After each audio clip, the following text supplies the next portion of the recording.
Hi, காம்ஷியஸ் wishes.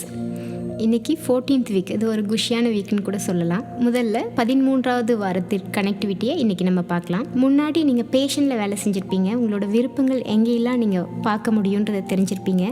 எந்த இடத்துலையெல்லாம் உங்களோட விருப்பத்தை அதிகப்படுத்தலாம், அந்த எண்ணங்களையும் அந்த உணர்வுகளையும் நீங்கள் ஃபீல் பண்ணி பார்க்கலான்றதை தெரிஞ்சிருப்பீங்க. இதனால் இப்போ உங்களோட உடலில் பார்த்திங்கன்னா சில மாற்றங்கள் இருக்கும். டைஜஸ்டிவ் சிஸ்டத்தில் அது நீங்கள் நல்லா ஃபீல் பண்ணலாம். எந்த அளவுக்கு உங்களோட உணர்வுகள் இனிமையாக நீங்கள் கொண்டு போயிட்டே இருக்கீங்களோ அதுக்கு தகுந்த மாதிரி ப்ரெக்னன்சியில் இந்த 14th வீக்கில் தான் டைஜஸ்டிவ் சார்ந்து சில பிரச்சனைகளை ப்ரெக்னென்ட் விமன் ஷேர் பண்ணுவாங்க. அவங்களுக்கு கான்ஸ்டிபேஷன் அந்த மாதிரி சில இஷ்யூஸ்லாம் வரும். ஆனால் அதுதான் இந்த இடத்துல உங்களுக்கு 13வது வாரத்தில் நீங்கள் பண்ண பயிற்சியின் விளைவாக உங்களுக்கு ரொம்ப ஃப்ரீயாக இருப்பீங்க, ரிலாக்ஸ்டாக இருப்பீங்க. ஏன் அப்படின்னா இன்றைக்கி 14வது வாரத்தில் இப்போ குழந்தை எந்த மாதிரியான வளர்ச்சியிலாம் இருப்பாங்கன்னு பார்த்திங்கன்னா, இப்போ ஆண் குழந்தை பெண் குழந்தை அவங்களுக்கான உடல் சார்ந்த மாற்றங்களும் இப்போ உருவாக ஆரம்பிச்சிருக்கும். இப்போ விமன் பொறுத்த வரைக்கும் அவங்களோட மனநிலையில் மாற்றங்கள் ஒவ்வொன்றும் படிப்படியாக வந்துகிட்டே இருக்கும்போது உடல்லையும் அவங்க பாசிட்டிவான கனெக்டிவிட்டியை அதிகப்படுத்திகிட்டே இருக்கிறதுனால இப்போ அந்த டைஜஸ்டிவ் சிஸ்டம் ரொம்பவுமே பியூட்டிஃபுல்லாக இருக்கும், ரொம்ப ஃப்ரீயாக இருப்பாங்க, ரிலாக்ஸ்டாக இருப்பாங்க. இந்த வாரத்தில் நம்ம என்ன பார்க்க போகிறோம் அப்படின்னா, ஒரு நகைச்சுவை தன்மையை அதிகப்படுத்துறது இல்லை நகைச்சுவை தன்மைக்கும் 14வது வாரத்துக்குமான ஒரு கனெக்டிவிட்டி.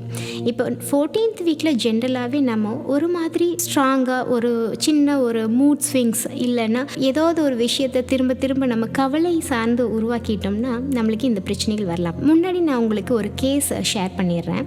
ஒரு விமன் அவங்களோட பிரச்சனைக்காக வந்திருந்தாங்க. அவங்களோட ப்ரெக்னன்சியில் அவங்க ஆர்கானிக் ஃப்ரூட்ஸ் அண்ட் வெஜிடபிள்ஸை சேல்ஸ் பண்ணுற மாதிரியான ஒரு வேலையை செஞ்சுட்டு இருந்தாங்க. அப்போது அவங்க சேல்ஸ் பண்ணும்போது ஒவ்வொரு இடத்துலையும் ப்ளசண்ட்டாக இருக்கலாம். சில இடங்களில் அவங்க ரேட்டை கம்மியாக கேட்கும் போது இவங்களுக்குள்ள ஒரு ஸ்ட்ரெஸ் உருவாகும்.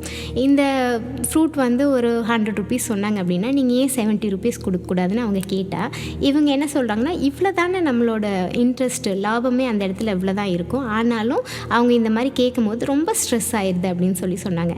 அப்போ இந்த இடத்துல அவங்களுக்கு கொடுக்கப்பட்ட பயிற்சி வந்து ஹியூமர் சென்ஸ் ரிலேட்டடில் சில ஒர்க்கு, அதாவது நகைச்சுவை உணர்வை நம்ம உருவாக்குறது மூலிமா நம்மளோட சேல்ஸும் நல்லாயிருக்கும், ரிலேஷன்ஷிப்பும் நல்லாயிருக்கும், அந்த இடத்துல நம்ம பாடி, நம்மளோட குழந்தை, இது அத்தனையுமே ரொம்ப அழகாக நகர ஆரம்பிக்கும். அப்போ நம்மளோட தொழில் சார்ந்த ஒரு விதமான உறவும் உங்களுக்கு நல்லா இருக்கிறதுனால உங்களோட தொழில் வளர்ச்சியும் நல்லா தான் இருக்கும். இந்த விமன் என்ன சொன்னாங்க அப்படின்னா, அவங்க ப்ராக்டிஸ் பண்ணும்போது அவங்களுக்கே சில இடத்துல அப்ளை பண்ண ட்ரை பண்ணியிருக்காங்க. அப்போது இனிஷியலாக கொஞ்சம் கஷ்டமாக இருந்தது. அதுக்கப்புறம் அவங்க ட்ரை பண்ணி அதையை வந்து ப்ராக்டிஸ் பண்ணியிருக்காங்க. கடைசியில் அவங்களுக்கு சில பிரச்சனைகள் இருந்தது. நான் முன்னாடியே சொன்ன மாதிரி இந்த இடத்துல சிலர்லாம் கான்ஸ்டிபேஷன் ரிலேட்டடில் சொல்லுவாங்க. இந்த விமனுக்கும் அது இருந்தது. ஸோ அவங்க சொன்னாங்க, இந்த ப்ராக்டிஸ்லாம் பண்ணும் போது எனக்கு அதுலேருந்து நான் வெளியில் வந்தேன், கொஞ்சம் ஹெல்த்தியாக ஃபீல் பண்ணுறேன். இது வந்து அவங்களுக்கு 10 வருடமாக இருந்த ப்ராப்ளம். அதாவது ப்ரெக்னன்சியில் ஜென்ரலாகவே ஒவ்வொருத்தங்களும் சஜஸ்ட் பண்ணுறது கான்ஸ்டிபேஷன் இல்லாமல் பார்த்துக்கங்க அப்படின்னு சொல்லுவாங்க. அதுக்கு தான் சிலர்லாம் நிறைய ஃப்ரூட்ஸ் எடுத்துக்கணும் அப்படின்னு நினைப்பாங்க. அது உண்மைதான். எந்த அளவுக்கு உணவுக்கு இம்பார்ட்டன்ட் கொடுக்குறோமோ அது முக்கியம். அதையும் தாண்டி மனது ரொம்ப முக்கியம். மனசுக்குள்ளே தான் எல்லா அற்புதமும் ஒளிஞ்சிட்ருக்கு. இப்போ மனசை நீங்கள் கரெக்டாக ப்ராக்டிஸ் பண்ண ஆரம்பிச்சிங்க அப்படின்னா உங்களோட உடல் சார்ந்த மாற்றங்களை நீங்கள் ஃபீல் பண்ணுவீங்க. அந்த விமன் சொன்னது, அந்த கான்ஸ்டிபேஷன் 10 வருஷமாக இருந்த பிரச்சனை இந்த டைமில் அவங்களுக்கு சரியானதும் ரொம்ப ஃப்ரீயாக ரிலாக்ஸ்டாக இருந்ததையும் அவங்க என்கிட்ட ஷேர் பண்ணாங்க. ஸோ இப்போது நம்மளுக்கு நல்லா தெரிஞ்சிருக்கும், மனசுக்குள்ளே சில விஷயத்தை ப்ராக்டிஸ் பண்ண நம்மளுக்குள்ளே உடலில் மாற்றம் வரும். அப்போ ஹியூமர் அப்படிங்கிறது ரொம்ப அழகான ஒரு உணர்வு, அது இருந்துகிட்டே இருக்கணும். அந்த நகைச்சுவை உணர்வை நீங்கள் எந்த இடத்துல வேணாலும் அப்ளை பண்ண முடியும். ரொம்ப ஹார்டான ஒரு சுச்சுவேஷனில் திடீர்னு நீங்கள் ஒரு வார்த்தையை சொன்னீங்க அப்படின்னா அந்த இடத்துல அதை ஃபன்னியாக பார்க்க ஆரம்பிச்சிட்டோம் அப்படின்னா, பிரெயினை பொறுத்த வரைக்கும் ரிவார்ட் சென்டர்னு ஒரு இடம் இருக்குது. அந்த இடத்துல எதையெல்லாம் நீங்கள் ஃபன்னியாக கனெக்ட் பண்ணுறீங்க, எதையெல்லாம் காமெடியாக பார்க்குறீங்களோ, எதையெல்லாம் ரொம்ப ஜோவியலாக எடுத்துக்கிறீங்களோ அந்த இடத்துல அது ஆக்டிவேட் ஆகும். அப்போ அந்த மாதிரி ஆக்டிவேட் ஆகும்போது உங்களே அறியாமையே உடலுக்குள்ளேயும் ஒரு விதமான ஃப்ரீனஸ் உருவாகும். அதுக்கு தான் அடிக்கடி அந்த ஹியூமர் சென்ஸை வந்து நம்ம வந்து டச் பண்ணணும் அப்படிங்கிறத சொல்லுவாங்க. அது இந்த வீக்கில் நம்ம ப்ராக்டிஸ் பண்ண முடியும். இதுக்கும் குழந்தைக்கும் கனெக்டிவிட்டி இருக்குது. நிறைய குழந்தைகளை கூப்பிட்டு வரும்போது என்ன சொல்லுவாங்கன்னா, டீச்சர் இந்த மாதிரி சொல்லிட்டாங்க, ரொம்ப கோவப்பட்டுட்டான், அதுக்கப்புறம் இவன் ஸ்கூலுக்கு போக மாட்டேங்கிறான், இந்த மாதிரி நிறைய இஷ்யூஸ் இருக்கும். அதுக்கப்புறம் பார்த்திங்கன்னா இந்த மாதிரி அந்த காலேஜே பிடிக்கல, இல்லை அந்த ஸ்கூலே பிடிக்கல, இல்லை இந்த ஃப்ரெண்ட்ஸ் கூட அவன் பேச மாட்டேங்கிறான், இந்த மாதிரி சின்ன விஷயமா இருக்கும். ஆனால் அது வந்து ரொம்ப பெரிய லெவலில் அவங்க வந்து நம்மள்கிட்ட ஷேர் பண்ணுவாங்க. ஸோ இதுக்கும் இந்த மாதிரியான ஒரு சூழல் உருவாகாமல் இருக்கணும்னு நீங்கள் நினச்சிங்கன்னா இதை வந்து ப்ராக்டிஸ் பண்ண முடியும்.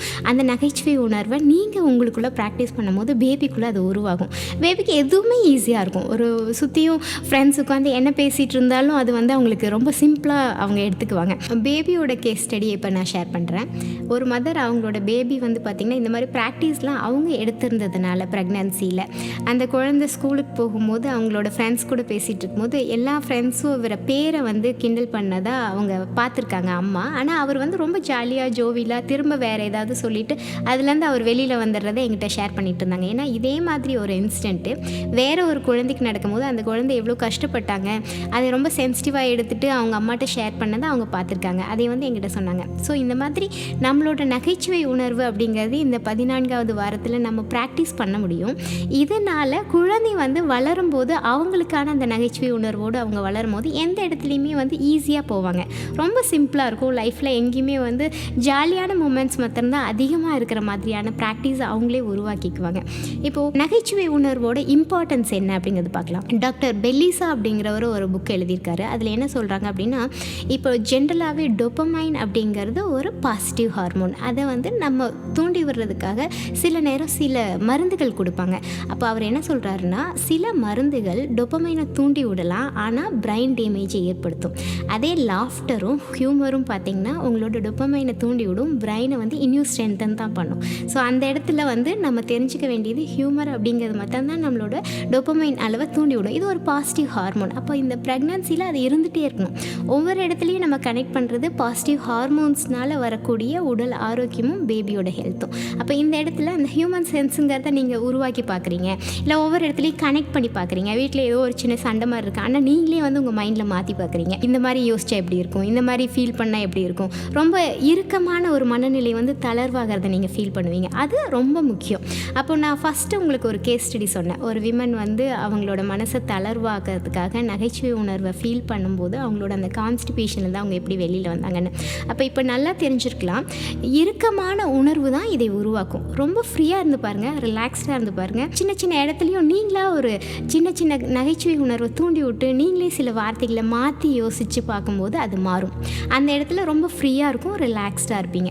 அப்போ எப்படி நம்ம ஹியூமர் சென்ஸை டெவலப் பண்ணலாம்? கண்டிப்பாக டெவலப் பண்ண முடியும். அதுக்கான காம்ஷியஸ் ஆடியோவை தான் நீங்கள் லிசன் பண்ணணும். அதை லிசன் பண்ண உங்களுக்குள்ள ஒரு சப்கான்ஷியஸ் மைண்டில் ஒரு சேஞ்ச் வரும். அப்போ எங்கேயாவது நீங்கள் ஒரு சூழலில் பேசிகிட்டு இருக்கும்போது நீங்கள் அறியாமையே சில வார்த்தைகளையோ இல்லை அறியாமல் உங்களுக்குள்ளே உருவாகிற அந்த நகைச்சுவை உணர்வையோ அந்த இடத்துல நீங்கள் பேசுறதை ஃபீல் பண்ணலாம்.